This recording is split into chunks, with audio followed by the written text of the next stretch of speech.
All right, it's the day of the race and I have no clue how this is gonna go. All right, so over the last 20 years, I've been a competitive strength athlete as well as a physique athlete. I've competed and coached mainly in powerlifting, but I've also done some bodybuilding in men's physique. But after my wife, who also has a background in strength sports, got into triathlons this summer, I wanted to try her road bike for some cardio and I was hooked. It was awesome, and before you know it, I was training for my own first race. And I wanted to show you how I adjusted my training, how I adjusted my body weight, as well as my nutrition. After all, this is a nutrition channel, to complete this race. Let's dive into it. So I spent the last 8 weeks training for this race, and here's the news that was so disappointing. All right, in terms of how it went, didn't go, got canceled because of the weather. So I'm gonna have to, I'm lifting now. I'm gonna have to try again in the next couple of days.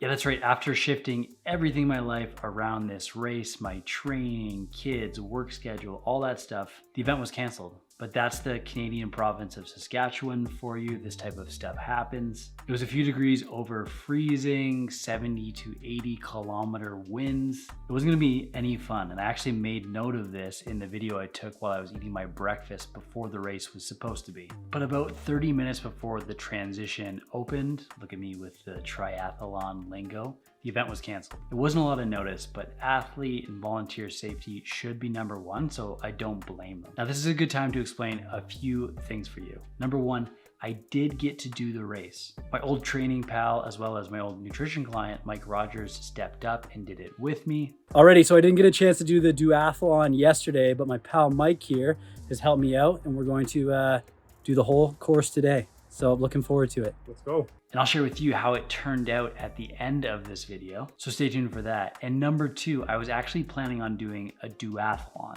So there's no swimming involved. I haven't done any endurance events competitively ever, or in a while, I guess. I did run that half marathon in 2021, pushing max in the jogging stroller, as well as benching a new bench PB that weekend. But this was different, so doing a race without the swimming component, I was looking forward to that. It was gonna be a nice, easy transition into things, especially without swimming, which I believe notoriously is the least favorite one, especially amongst us non-buoyant types. But this race is gonna be 5-kilometer run, 20-kilometer bike, and then another 2.5-kilometer run to finish it up. So before I fill you in on how the race went, let me tell you how I prepared with my training and all that stuff leading into it. Now keep in mind, I've been a strength and conditioning coach for the last 10 years with an emphasis on the strength part, AKA I avoided the rest. I'm not an expert in endurance-based stuff, nor do I claim to be, but this was my experience and plan heading into the race. There's 3 main lessons here. There's nutrition, training, and body weight. I'm gonna break them all down for you. Let's start with nutrition. My baseline level of food heading into training for the race was around maintenance or a slight surplus. This is around 2,500 calories, 200 grams of protein, 275 grams of carbs, and around 70 grams of fat. That had me maintaining my body weight at around 83 kilos heading into training. And that's a sweet spot for me. I feel like I can perform well on that level of food and my body weight relatively stays the same. So when I started endurance-based training, I knew my energy expenditure would be higher, but I also have physique goals, so those were kind of competing interests for me. All I really changed was adding in more carbohydrates on my 2 endurance-based training days. So most of those days I would aim for 350 to 400 grams of carbs instead of the 275. And I got there with simple changes. For the most part, everything about my nutrition would stay the same. Same protein, same fat, roughly. I just added in carbs through simple tweaks. I added in some more carbs in my post-workout meal with honey or a slice of cinnamon raisin toast. And usually an intra-workout drink, I used Carbolin. A single serving of that was around 50 grams of carbs from a waxy maize source. It really did help my performance. In this way, just by mainly adding in more carbohydrates coming from mainly carbohydrate-based foods, I didn't need to play around with my meals too much. Or protein levels, I just added more carbs in to perform better.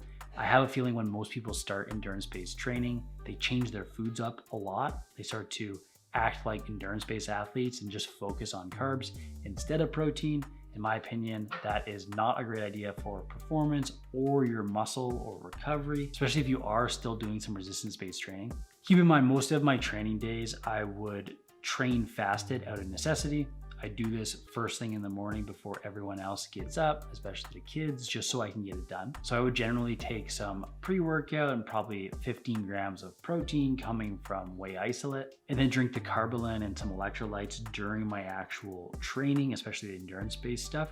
Now this did change heading into the race, the days leading up to the race. I did some more traditional things, but I'll detail that later. But this set me up well to train for the event. Here's how my training changed. Now for the most part, I exercise 6 days on, 1 day off most of the time. Generally that third or fourth day will be some sort of spin class on my Peloton bike or hockey. And then for resistance training, it's generally some combination of this day 1 through day 3 cycle. Day 1 is a squat plus bench press and some accessory. Day 2 is some deadlift and then bench. And then day 3, I do mainly a bench press focus workout with some lower body accessory. Then I would take that endurance day and then the cycle repeats itself, except for I swap out the low bar squats for high bar squats and do some conventional deadlifts instead of sumo deadlifts. I've trained this way for nearly 3 or 4 years straight, mostly intuitively, but tracking my volumes, and it does the trick. Now, when I started training for this, I just swapped out those cardio days for a one longer endurance-based day on the weekends, where I would aim for a longer bike ride, somewhere between 10 to 16 kilometers, gradually increasing that as I got closer to the event, adding in about 1 kilometer every time. And then with about 4 weeks out, I started practicing running before and after the actual biking. I knew I needed to practice this because it's a super weird feeling getting off your bike and going right into a run. And in the middle of the week, I do a shorter bike ride with more tempo-based stuff. And then as I got closer as well, I would plan to do a shorter run about 1 kilometer after I got off the bike. I did these 2 sessions all the way leading into the race, and I peaked about 2 weeks before. Now I took some footage before my last long session. Here it is. All right, so I'm just getting ready for one of my final longer training sessions here. It's 2 weeks before the event, just about. And I'm gonna do the actual event. It's gonna be 5 kilometer run, 20K bike, 2.5 kilometer run. I'm fully capable of doing that, but I'm kind of just like trying to keep some paces up on slightly shorter stuff. So today I'm gonna do 2, 15, and 2. I'm still doing this type of stuff in the morning fasted just because it's like pretty early and I'm used to training like this, but the day of the competition, I'll probably eat some oatmeal or just something that I know I can tolerate really well before and like load it. And then I backed off a bit, somewhat out of necessity, because I knew the weekend before I wasn't gonna have access to my bike. So I just tapered into it. Now, if you were curious about what happened with my body weight through the process, here's that. Now, in an ideal world, I would have gotten leaner or at least lighter. At 5'7", 83 kilos or 182 pounds. I'm generally heavier or at least have a lot more muscle than someone normally would that would want to do a lot of running. But I also know the benefit of being well fueled and not being in a calorie deficit throughout this training process. So my weight more or less stayed the same throughout this process, or if anything went up slightly, but I don't feel like I got any less lean, so that was reassuring. Perhaps when I do a full triathlon this upcoming spring, stay tuned for that, I'll push the leanness heading into training, so I'm in a better spot that way. Now to my favorite part of this process, the pre-race day fuel. Okay, so it's the day before the race here. I'm starting to carb up. Let me show you what I'm eating for breakfast. Okay, so I'm doing the same thing I normally do for breakfast, just with more carbs overall. So we're gonna do, crazy kids back there, 2/3 a cup of oatmeal, like a full cup of frozen berries, but I also added in this to drink, a full serving of Carbolin. It's gonna give me an additional 50 grams of carbs, and I also might try this tomorrow. I have a few of these, so I tried a few today, or just one today at breakfast here to see how my stomach tolerates it, make sure it's good to go. It doesn't do anything crazy, but that's where I'm starting with breakfast. The emphasis today is going to be on way more carbs. Right, and then throughout the day, as I'm like typically working and I would eat snacks that are usually like a bit more vegetable based or like protein based and emphasizing volume and all that stuff, I'm just eating like more carbs. Like this is just a plain raw bagel. I'm gonna keep the carbs coming in, probably shoot for around like 500 grams total today, which is like 200-300 more than I'm used to. Not really gauging like I'm just gonna try to push the upper limit. If it ends up being more, that's fantastic. I mean, it's only like an hour and a half of work, so it's not like I need to be like super carved up, but that'll be the intent here. That's what I'm focusing on. Just like that, I was ready for the race. Or sort of. Here's where my headspace was before the race, literally just minutes before I got into my truck to head over and got that email saying that the event was canceled. All right, day of the race here. The weather is miserable, and I've been dealing with some of my own ailments over here. Not the perfect time to get some daycare related gastro-based stuff, but it's happened and we're moving through it. Got to do it anyway. For breakfast here, a little pre-race meal. I'm having oatmeal with berries and protein powder, just switching the ratios of everything. Added some honey. I usually would add like nuts to this, not doing that, just to keep the fat a little bit lower and prioritize the carbs, less fiber as well, coming from like just a little less berries, less protein powder, and more oatmeal and honey, as well as some toast. So getting ready to rock here. I'm kind of anxious and excited to see how it will go. It's like rainy and windy and 6 degrees Celsius though, so we'll see how that feels. Best thing about sports though, everyone is under the same conditions, so can't really complain because everyone's got to do it. And no one did it, at least not that day. But I did get a chance to do it on my own terms the next day.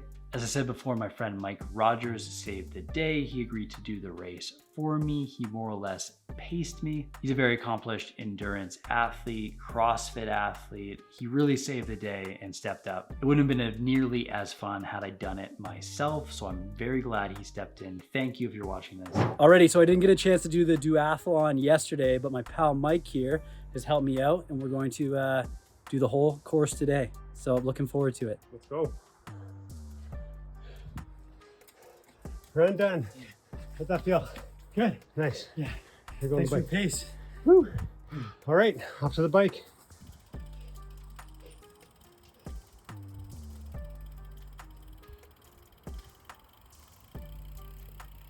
we go. All right, let's go. Let's do it. 20K bike. There we go. There we go.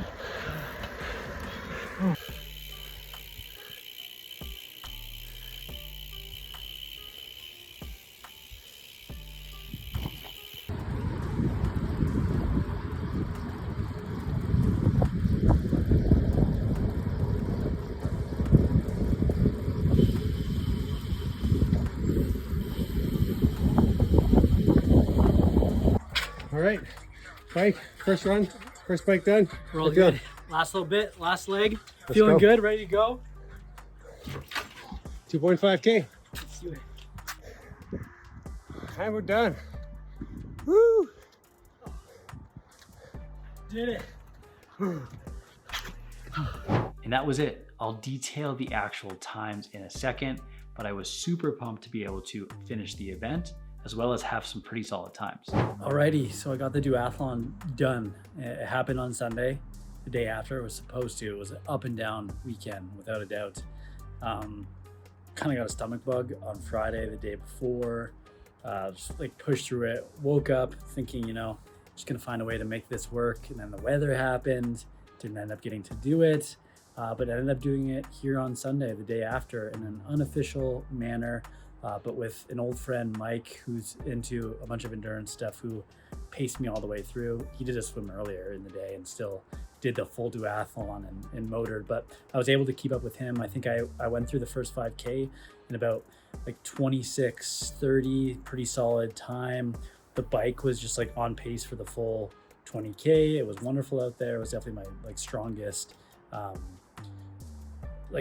movement for sure. It felt good all the way through. I'm not exactly sure the time because Mike was keeping track of all of it, as well as taking videos of me, which you'll see throughout this video.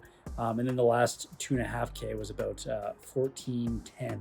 I timed that one. So all said and done, like, went really, really well. I'm excited about it. And thanks for tuning in, and special thanks to Mike for helping me get it done when I didn't think I was going to be able to, and it was a lot of fun. So thanks for tuning in, guys. And that's it, folks. If you want to see the exact training plan I followed heading into this duathlon, let me know in the comments below. And if you have any questions about this process and getting into triathlons, I had to learn everything the hard way. I'd be happy to answer any questions to the best of my knowledge down in the comments, so let me know. Cycling is huge across the world, but I have a feeling it's about to get a much more popular here in North America. And that's it, folks. If you liked this video, you're gonna love the next one where I detail what happened when I started walking 10,000 steps per day in a weighted vest. You can watch that right here. So check it out now, and I'll see you in the next video.